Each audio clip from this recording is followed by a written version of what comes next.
Was that going to be the journey? Was that what you thought you would What I destined thought, to do? the good Lord said, I got another plan for you. You're As gonna he go does. work for 13 years for a small corporation. I would put Will up there. It's always been Denzel for me, but I would put Will up there for sure. Will's a little more diverse, I think. I know a lot of people are stuck on what happened with him at the Oscars last year and whatnot. And, I thought it was fake for a long time, but apparently it wasn't. Nah, if you saw that Chris Rock special, it definitely wasn't fake.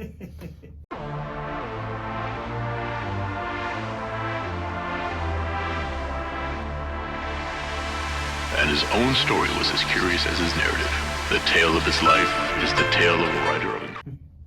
All right, welcome back to the Liquid Entrepreneur Podcast. I'm your host, Monte Burrow, and today we have something very special. We're taking a trip to the Caribbean. To the Caribbean. To the Caribbean. Now, you don't need to pack any bags for this trip. You probably will need to pack a couple of glasses. Next to me, I have Kevin John, the CEO and co-founder of IslandJon Vodka. And if you don't know anything about IslandJon Vodka, here's where you stop the podcast, press the pause button, go find your keys, go find your shoes, go to the closest liquor store and buy yourself a couple of bottles for you and your friends. It's that good, all right? We have a lot to talk about, a lot to cover, just because I think your story is a beautiful story. I love the product, and I want the people to know about it. But even beyond the product, I want them to know about you in this journey. Okay. So, any entrepreneur knows that when you start a business and you start this journey, it's typically never just you. You're never alone. And there's a gentleman by the name of IslandJon who is instrumental in the development of this beautiful product that we're going to be talking about. Now, we're going to hold off on this product for a minute, right? But my understanding is he is quite the musician and has toured the world with his musical stylings, if you will. What role did music play in you growing up? Oh man, it played a lot. I grew up listening to my dad's early, late 70s vinyls that he would produce in New Jersey and New York and up in Toronto as well, or anywhere, around the world. So there's one song that sticks out to me called You're My Star. And he did it with the late Whitney Houston when she was very young. You are my star. So I still get this whole nostalgia of me being in our living room on Monitor Avenue in Orlando, Florida, and this 12-inch vinyl playing and hearing them, because it was a duo, right? And hearing them going back and forth about their love and passion for each other and, so forth.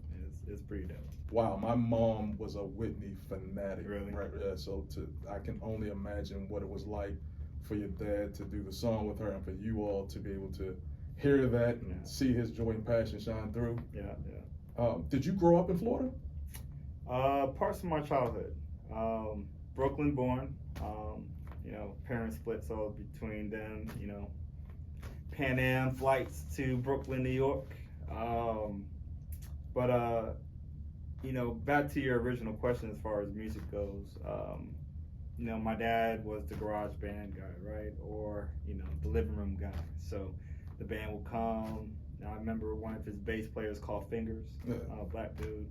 And he had a drummer, which I was fascinated about, just the drums. The trap set is the technical word for it. But, going back and grabbing those old Quaker Oak boxes, right? And taking a lot of little pencils and playing with it. I was inspired by it. So, the music kind of transcended into me going into the music space and on the producer side of things, and working with local artists, and eventually moving up here to Atlanta back in '06 and working with some bigger artists, celebrity artists, local artists here of Atlanta, and but that's my past life. So, but I've had some things. Music has a thread in my life for sure. Yeah, I see the passion even in you talking about it. Was that going to be the journey? Was that what you thought you would destined to do? the good Lord said, I got another plan for you. You're As gonna he go does. work for 13 years for a small corporation, and you're gonna get your corporate chops up, and your sales skills together, and your communication, and everything else that little environment taught me, to then be in this space. So let's talk. Let's actually talk about that a bit, right? So you were in telecom. Yep. Telecom. Yeah. So tell me about that. What led you to telecom? So here's this guy, dad, super musically inclined, great influence. You jump from music because we're not even here yet. Right. You jump from music Right. to telecom. But what's the dots in the middle? It was still music related because Okay. you know I got my business degree here in Georgia, and then I went to Florida to go to Full Sail. Okay. I attended Full Sail, right? And that was really just kind of break me out of this rut that I thought I was in at that time, to start to really go after my aspirations in music. And I thought that was the path for me to do it. So anyway, audio. It all had to do with audio. The same stuff we're over here fiddling around with to get this whole podcast thing set up, man. It really had to do with audio because telecom, the company that I was working for had a small niche in that space, right? Where, like we're talking into a mic, there was actually voice actors that will talk in the mic to read these prompts. So every time you call your cell phone company, your insurance, any of those large Fortune 500 companies or small companies, right? And they prompt you through where to go in the application, who you want to talk to, press 1, press 2, press 3, press 0, which we intend to do or strive to do when we're trying to talk to a human being, right? Press that 0 button. And we produce all these voices for all these different multinational companies in over 100 languages and dialects, right? So from Mandarin to German, French, Russian, even some African languages.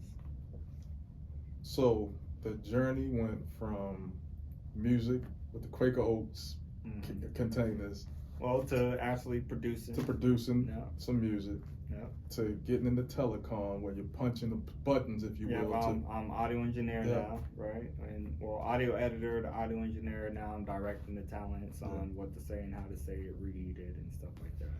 What was in your heart the next iteration of that path? I think in that moment, because music was my passion, right? To the point where I opened up a brick and mortar studio. Right? Wow. Had my own production studio, got involved with a guy that I knew prior to going to school, and then, we started talking like, hey, let's put our stuff together and let's open up a shop. So we did that for about 2.5 years, but I would be bouncing off the walls, dude, when no one's there. Yeah. I would be, because I'll produce this track that I'm like, fire, right? To me, anyway. Right.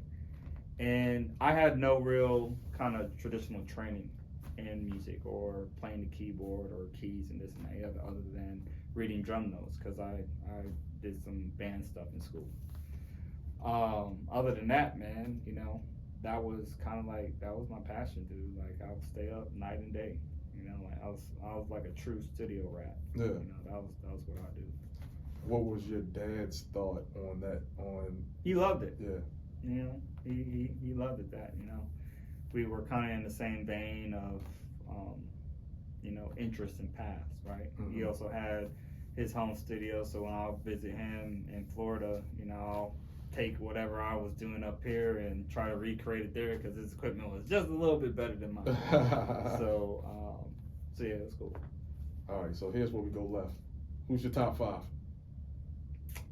Oh, man. For me, I'm gonna say Biggie, bro. Okay. We're gonna go in one with him. Who's after that? Biggie. I'm gonna say Jay's after him.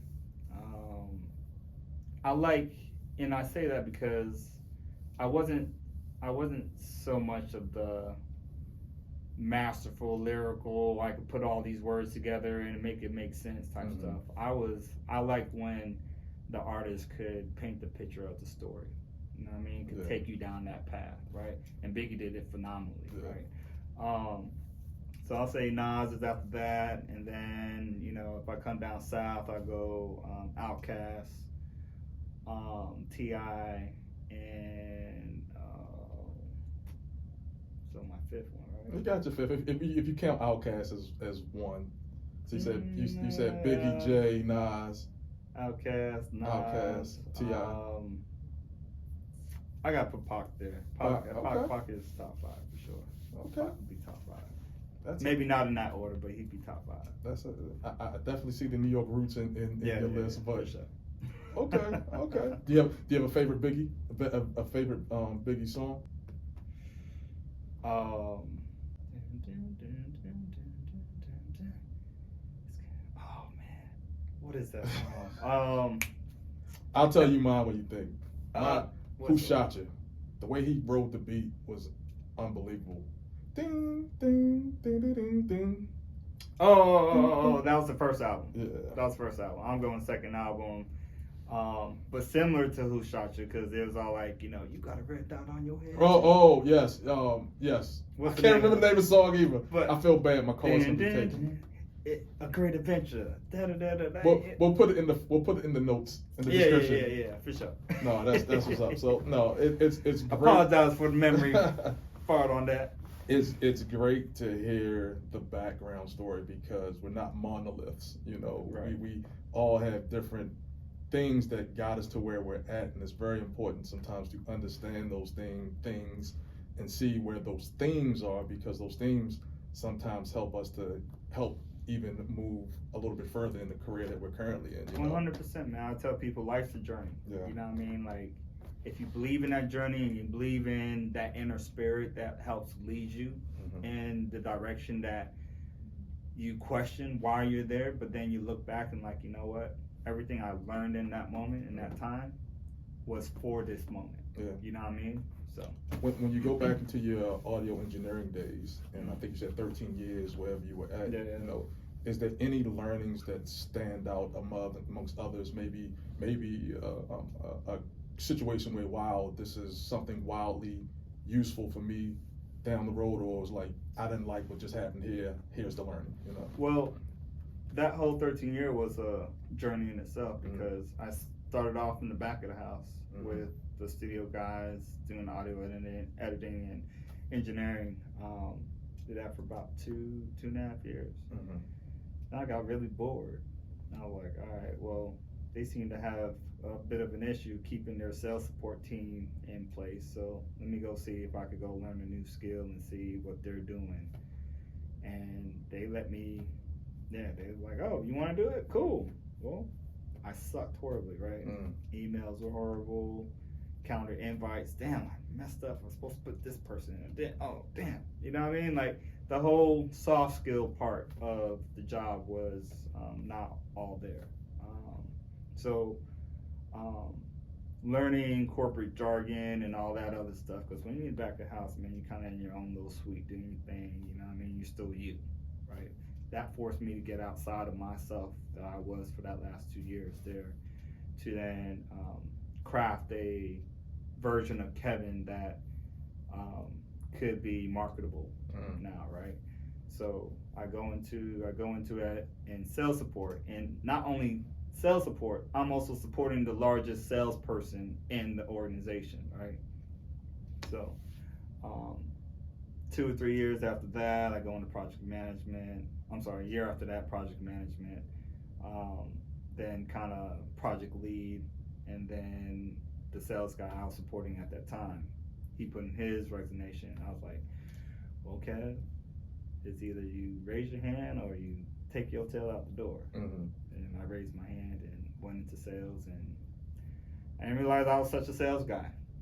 So it's really about building relationships, creating win-win situations. The art of the deal, right? Because there's always a deal to be made, right? As long as it's within the realm of both parties, there's always a deal to be made. So after a year, I was top sales guy for the next 6 years, right, in the organization. So a pretty successful journey. Yeah, you can say so. So what in the world made you want to jump into the alcohol business? Well, entrepreneur was always a thread along Yeah. those 13 years because Yeah. I was doing things outside of the job, right? Yeah. You know, I did put my first car show together, and we raised school supplies for, you know, kids. You know, I was always actively doing something outside of the job that was entrepreneurial, Mhm. right? I got into a multi-level marketing company, right? And that taught me a lot, you know what I'm saying? And then from there, alcohol.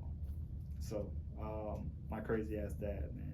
Yeah, tell us about that. So let me back up a bit, right? So if it wasn't clear when I mentioned his dad, obviously Levi is his Right. dad, but and he'll get into it a little bit deeper, but Caribbean inspired in particular, or Yeah. more specifically Trinidad, Yes, right? absolutely. And so I know a thing or two about Trinidad, but Outside of the carnival, or outside, just the carnival? yeah, well, that too. Carnival jump up is whoo.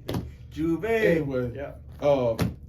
But literally, most people would probably say, "Oh, tell me about your rum."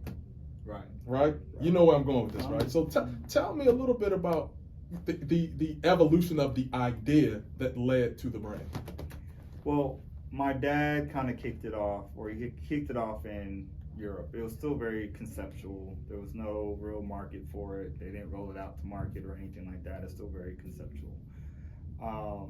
But through his network and his friends, business partners at the time, they wanted to actually import rum from Grenada into Europe because during the holidays it was huge in Europe. So they were trying to find a pathway for doing that. But the guy had tipped them off and was like, you know, they drink a lot of vodka down here in the Caribbean. You know, you guys should maybe consider a vodka. And then my dad, also having a friend named Igor who had a distillery in Ukraine, tinkering around and, you know, kind of seeing if this idea could come to fruition, right? So my dad's a super creative, right? That's where he lives, in the creative realm. And what I found out about myself, I'm more very much business oriented. I love the creative side because, you know, I come from music too. I was a producer, so the creative aspect of it doesn't elude me at all, right? But I know what blocking and tackling is. So when my dad shipped to me, if you ever Google IslandJon, you see it in a black bottle with green letters that go vertically up the bottle, or on our Instagram. I think I put a video up on our feed recently. That was him putting together kind of a packaging and idea concept for that, and he sent it to me back Q4 2014 or 15, something like that, and 2014. And so I was like, cool, my dad's in the liquor business. All right, I think the most I seen my dad drink was a Guinness. Yeah, stout. So, but I was a Grey Goose guy, Okay. you know, or top shelf, I should say. Yeah. And you know, vodka cranberry was my thing.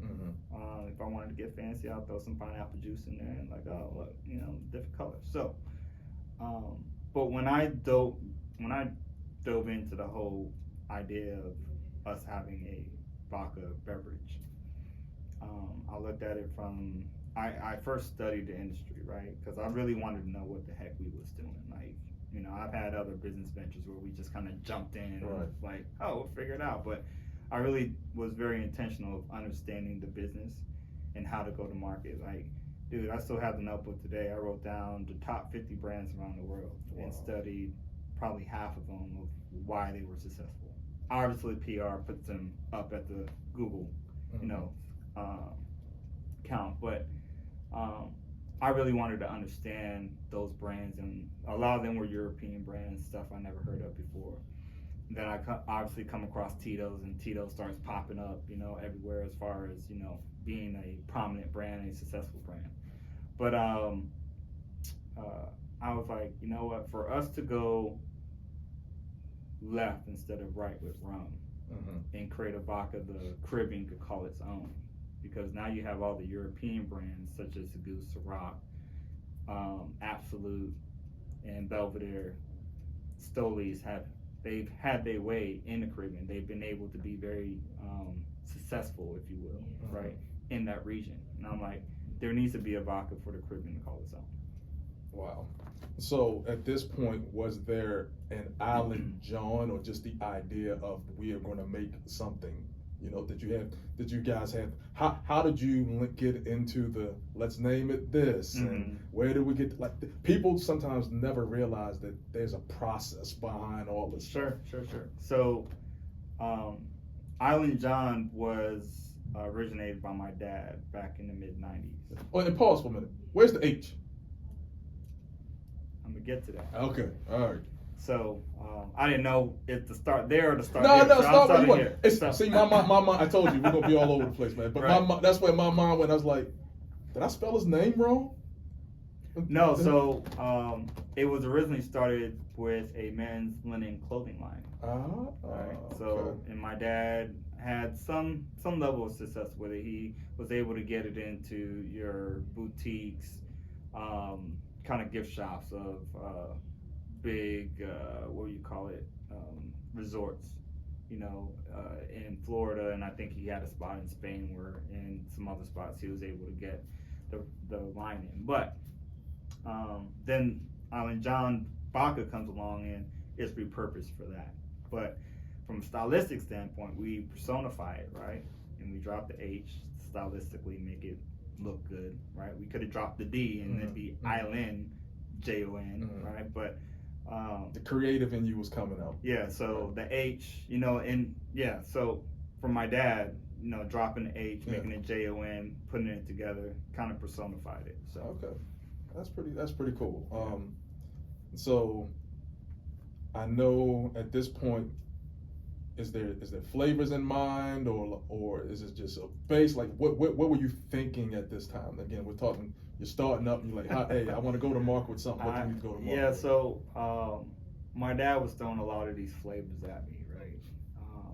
He's like, hey, when you think about blueberry, blackberry, this and that, the other, and now at this time I've already scoured shelves of vodka and what's on the shelf from all your Pinnacles and Smirnoffs and Stolies and everyone who had a flavor flag in the shelf. I'm like, nothing really stuck out when he was all the same.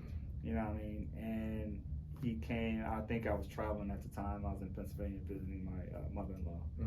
And he called me and was like, Kevin, what do you think about guava?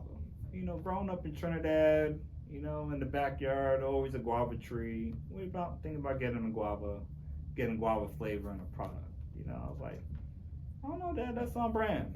You know, let's check with Theo on it and see, you know, Theo, so shout out to Theo.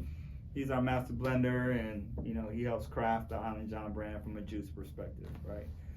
But that was the story, you know. And then my grandmother just go take it a step further. My grandmother, she made guava jam.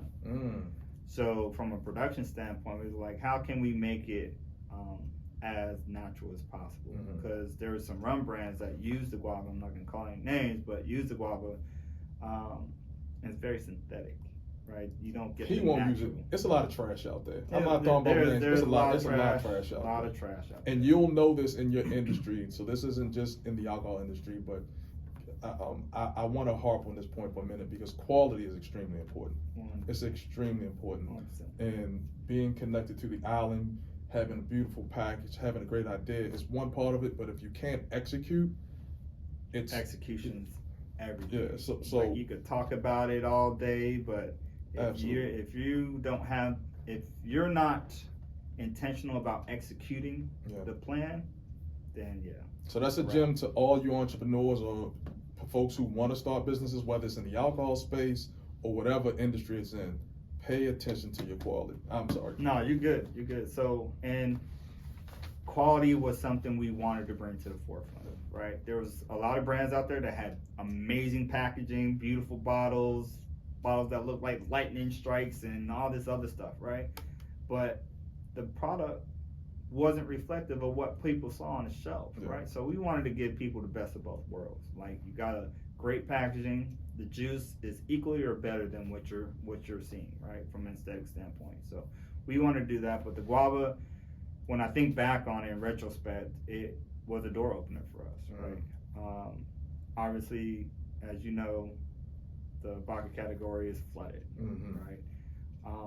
We probably would have had a better bet if we came out with a gin, right? But the vodka category is massively flooded, especially on the shelf. So, given that most of the buyers at these retail shops are Asian Indians, right? They're familiar with guava, right? So the guava really kind of opened the door to us for getting space on the shelf, right? Because if we would have just came out with our new Richie, it would have been probably 10 times as harder to say, hey, put my product on there. But it was because the goal was to just come out with the new Richie by itself and then back that up 6 months later with the guava. But economically, we had to produce them at the same time. But by doing that, instead of having one row on the shelf, we had two. So it brought a little bit more visibility to the brand, right? So for those who don't know, the new Richie is the base vodka itself. It's non-flavored. Right. So at this time, are you 100% IslandJon, or are you still doing something else? No, man, I've been 100% since 2020. Okay. Yeah, so I told my job at the time of 13 years, I was like, I'm going in a different direction. That was in 2019. Wow. And it's like, well, okay, how can we help you? It's like, well, because I have a family, I want to kind of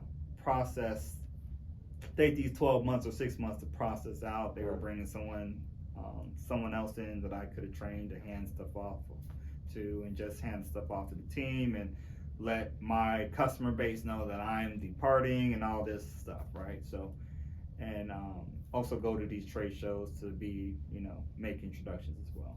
So, 8 years of books, of account base required, couldn't be an exit like that. So I think it worked hand in hand where I was able to comfortably hand customers off to their new biz dev person, and me, segue out into the horizons of entrepreneurship. So 2020 happened, and like you and myself, we didn't realize a big ass monster was outside waiting for everybody around this time. This is a perfect opportunity to take a break to take a look at this hoodie, this sweatshirt, I should say. Cassius Clay from the Muhammad Ali Center in Louisville, Kentucky. If you're ever in an opportunity to go out there, it's a beautiful exhibit. One of the best that I've ever seen. Very interactive, very engaging. So go check them out. You can find them online at thealicenter.org. Check them out. So that monster that you're talking about is no doubt the I won't even say it. I don't even want to speak it. Pan-fucking-demic. Man, it's insane, right? Insane. We all thought it was gonna go away in a couple of weeks. Oh, okay, yeah. Who've been in a pandemic before in our generation, right? Right. So we're like, we deal with sicknesses every day. You know what I mean? The flu comes, different strand. Okay, they can figure that out. Be gone in a couple of weeks. Hell no. So you launch a product around the pandemic. No, I'm already out 2018. Yeah. But what I'm saying, so you have a product in market now, still relatively new, right? For all intents and purposes, right? Absolutely. So you have a product new in market still. Pandemic hit. What's going through your mind? Matter of fact, not even what's going through your mind. You're married, right? I'm married. Bro. What's going through your wife's mind? She's scared as shit. You know what I mean? Like, I think we probably had our biggest fight that year. Yeah. You know what I mean? It was from a, in retrospect, I couldn't see it at the time. I was like, you just gotta believe in me. But she was scared, I was trying to hold together as much as possible to not give her visibility to all the stress I was coping with. You know what I mean? Just to, because I was just bringing on a field team, and then I had to let them go because I didn't know what was going on. Our distributor Savannah wasn't bringing on any new SKUs. We just spent a whole bunch of money on 50 mLs at the time. And I told them I was like, send me the pallet to my house. I'm gonna go out and guerrilla market this mug. And I took it all to all my accounts that I could have thought of or whoever, right? And I just like, dude, I don't care what you do, just get it in someone's hands. You could put it in your system, make some money off of it. I don't care. Right? Yeah. If I give you this case, at least buy some product out of the warehouse, right? But I was hustling it, right? And then, money's coming in super slow on my side. Product, I think we were somewhere around a 50 case depletion a month. That all dwindled down to March 13 cases, April 22 cases. Like I know these numbers exact, bro, because I'm in the back system. Like, and your heart's pounding every time. I'm like, what the heck's going on? And then when Kemp was like, we going into phase 1, I was like, it's game time, baby. So April 29th, that last weekend of April, I was in them streets, bro. Like, you couldn't keep me out of a store. Every weekend until I caught COVID, mid-December, and it laid my ass down for about 2 weeks. What was the lesson in all of that? So part 1, what was the lesson from that experience? And then part 2, from that lesson, how are you preparing for the next pandemic? And what I mean by that is, it may not be another pandemic, but how do you prepare to be prepared, if that makes sense? I think it's more emotional intelligence is what takes place, right? What I learned was when your will's strong enough, nothing can stop you. I love that. You know what I mean? Like, real talk. When your will is strong enough, nothing can stop you. So, it really took a toll on the family, and should I keep doing this? You know what I mean? Like, is this the best path for me? And I just brought in an investor at that time too, and he was scared. He was like, Kevin, I don't know this industry. I'm like, I believe in you, but I don't know this spot. I don't know this place. And he was slowly just kind of, putting some money in. All right, okay, well, got some success. And you're like, throw it in a little bit. Yeah, like, got some success. Okay, yeah, we'll do this a little bit more. And then, like I mentioned to you, April 29th, I was out the door. I was in every store possible for weekends all the way through the end of the year. But it came to the point where I was in the store for three weeks, and after that, we went out to back order. And so we sold all the product that was in the warehouse pretty quickly. Our distributor bought some more beginning of May, and then that went like that. So some cash was starting to come into the company, but we were on back order, and then it was like, damn, we gotta get some more product. So this is what kind of forced the investor's hand a little more to put some money in the pot so that we could get this next production.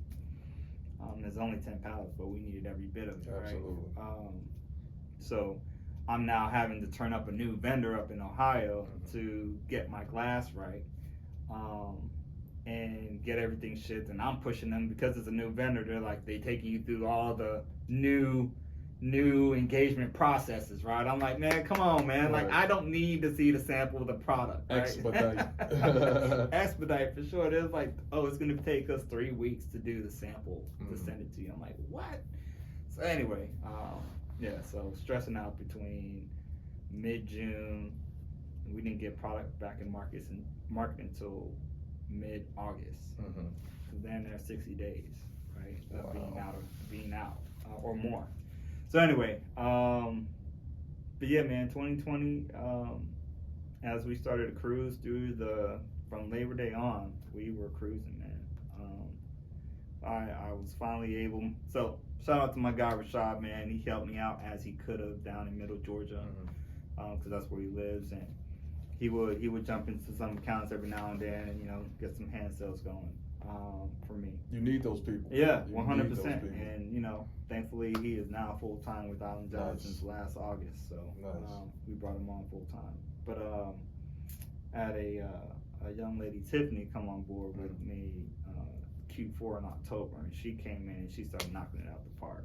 So between me and her and Rashad, we was doing our thing, and then beginning of the year, Michelle came on, and they just started building out the core of the IslandJon team, and we went through 2021 with them, and 2022 bringing on some more people, and yeah, man. So it got real scary, bro. I know. So how do you validate and I don't know if that's the right word, but I'm going back to you talking about your team, and I know you have your baby, and you want to see it a certain way, and you want it to perform a certain way, Right. but you know you can't do it on your own, Right. so you gotta rely on other people, right? Oh, How do you? What is your process to make sure that I vetted these people? These are the right people. They understand my values. They understand my product. Like what do you go through? What are you looking for when you're bringing somebody on? If they believe, right? Without belief in me and or the product that they're pushing, then there's no level of longevity with us whatsoever, right? Their passion, you know what I mean? The way they speak, their effort, you know what I mean? I tell them first and foremost, I'm like, we're a sales organization. You know, we just happen to make a product. You know what I mean? Because without sales, you have no business. You know what I mean? And I think, you know, especially people that come from the music space, they're used to marketing first to get the sale. Right. In this space, you create the sale to create the marketing to move the product. You know what I mean? And a lot of people don't get that concept, right? And I learned that quickly is that you can't, especially if you have a CPG product, right? You can't market something where people can't go and attain it. You know what I mean? Because then how do you measure that effort and that success? You know what I mean? So a lot of stuff learned in that process. But to go back to the people, man, they're God-given, bro. Yeah. You know what I mean? Like the people that have come and that have stayed, I couldn't have asked for a better scenario. You know what I mean? I heard you say you couldn't measure that success. How important are metrics in your operations? Oh, it's huge. Yeah. It's huge. We have so much, and especially coming into this year, I tell them, like, look, we got 24 months of data. It'd be crazy for us to operate the same way we did 2022. You know what I mean? Like, we're intentional. We want to grow our business by 40%. This is how we're doing it, right? We're doing it through existing business, and we're growing PODs. You know what I mean? And this is how we're going to do it. You know what I mean? So, so far it's been successful. Yeah. That's good. Who's been your major supporters and cheerleaders along the way? My dad. Love it. My dad for sure. But people that don't show their face, they're either they're watching you and they're cheering you on from afar, but you know you got your haters that do that as well. You know what I mean? But you know, definitely my dad for sure. You know, it's important, especially for us, to be able to connect with our dads. Yeah. Last December was my parents' 50th anniversary. Okay.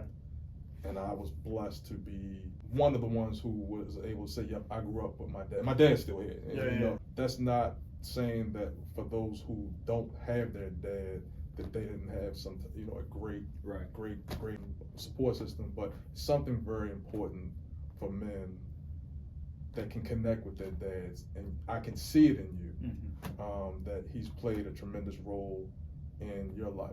Sure. Do you have children? Yeah, I got 2 boys. How is your relationship with them impacted by your relationship with your dad? Oh, tremendously, man. Like, every morning I brush their hair before school. That's dope.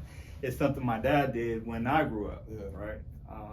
So it's like, but I'm also trying to get them to be proactive in that process as well. Because, like, my oldest, he would just stand there and wait for me. I'm like, bro, do something. How old are they? 7 and 5. 7. Man, I had 3 girls. 3 girls. Woo! Gracious. 10, 8, and 5. But it's interesting because I try to teach them business. Right. Not necessarily like when I was leaving today to come. I had your bottles on my table. My daughter said, "Ooh, I like that bottle." When I get 21, she said 20. She said, when I get old enough, I'm gonna drink some of that. So I was like, well, slow your roll. But I do like that she's connecting the dots because I told her I'm going to interview someone. He owns it, and she's like, oh, he owns it. She's like, he owns a product like you own a product. It's important to put that in front of them. Yes, you know, it's very important to put that in front of them early. So when I go back again and I look at your path, and I know there's a lot of pieces that we didn't talk about, but even if you think about, you know, going from music to engineering to sales to the alcohol space, right? What I'm picking from this conversation from you is that you're okay with jumping in even to waters that are unknown, because you didn't know. My risk tolerance Yeah, is pretty high. I see, because like I joked about and you jumped into the alcohol business, but it's crazy. It can be crazy. So I see that you said, you know what, there is a way. I will find it, and I see that theme through your journey. Discovery for sure. And kudos to that. When people taste this brand, what do you want them to experience? I want them to experience that. And as you're talking, I'm going to show this to the folks who actually can see it. That there was love and intention put behind it, right? Very intentional. Just if we just focus on the packaging. So, 1950s indicative to my dad's birth year. So subtle knowledge of him. The bird on the bottle is the scarlet ibis. It's the national bird of Trinidad and Tobago.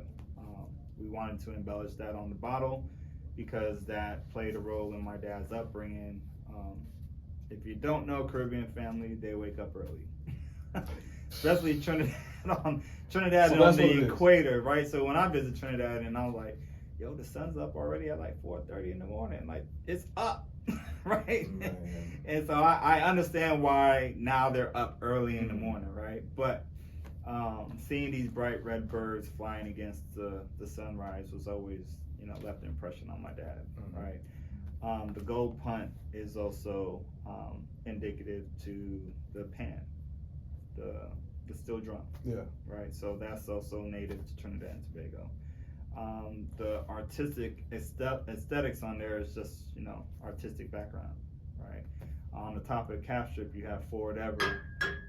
It's a family mantra. My dad's always said, if you fall down, basically it encompasses if you fall down, get back up, keep pushing forward ever, right? So very intentional about the packaging. Even if you hold it up to the light, you see Trinidad and Tobago underneath the feet of the bird. That's crazy. Right. And we also mapped out the Caribbean on the back label too. So all very intentional about the whole package. Told you guys we were taking you on a trip to the Caribbean. You didn't even have to pack your bags. No, vacation starts there, baby. That's beautiful, man. I love that. I especially love the saying when you fall. Say it again. When you fall down. When you fall down, get back up. Keep pushing forward ever. Any examples of where that became tried and true for you? This whole journey. I'm not mad at that. Good answer. I'm not mad at that. Sure. So look, it's a little game that I like to play. Okay. And it's called Here's One of My Favorites, right? And it's Here's One of My Favorites, right? So you don't have, it doesn't mean that there's isn't other ones, but here's one of them, right? And you just give me the answer that comes to mind, right? You what you put to it, right? So here's one of my favorite movies.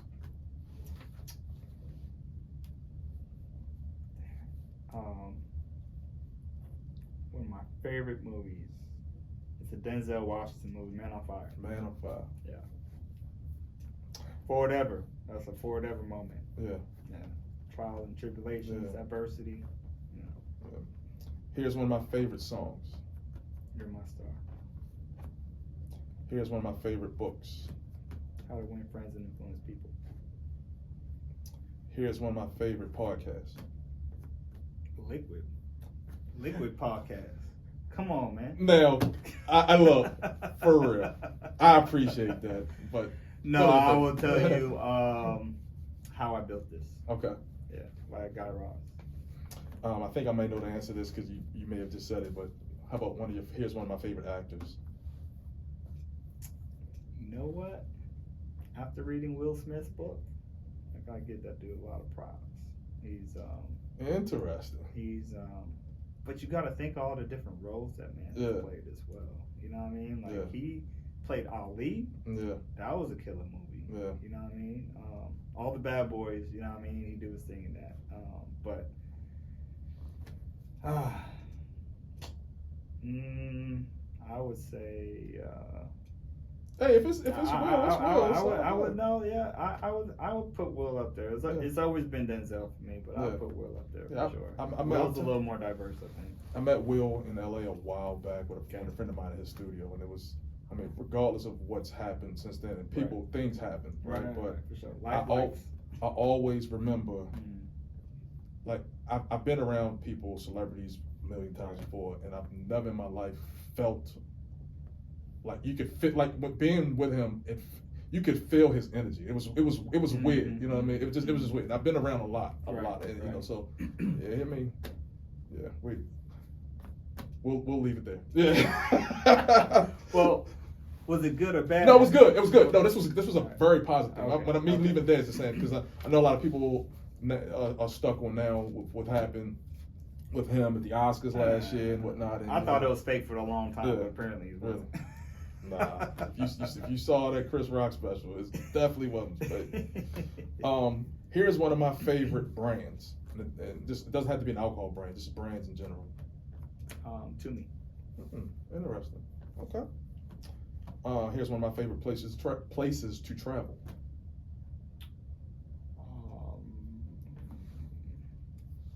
BVI. British Virgin Islands. Yeah. Nice. Here's one of my favorite qualities in other people. Go getter.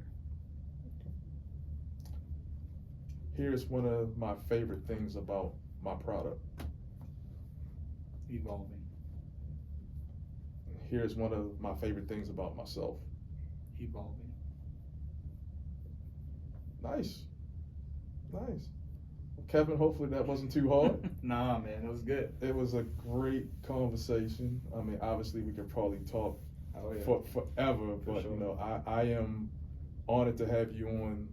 Honored to be here. Pleased to see your journey. I mean, part of the reason why I started the Liquid Entrepreneur podcast was about connecting people in this space. I saw a lot of folks who tell their stories of entrepreneurship and ownership, but never really from our perspective, right, in this industry. And then there's a handful out there, but you know, I had to put my own little flavor into it, and you know, it's just good to tell those stories, you know, because these stories, although we're talking the beverage space, these are applicable regardless whether it's a tech company or whatever the case may be, right? Absolutely. And I mean, to be quite honest with you, because we deal with a 3-tiered system and a whole other monster, sometimes there's even some bigger lessons to learn. So I thank you for joining us today. If there's anything that I can do when we were in Detroit not too long ago, I said, you know, collaboration is much stronger than competition, and I meant that. So if I can ever do anything to be of support, of value, Likewise. Please don't ever hesitate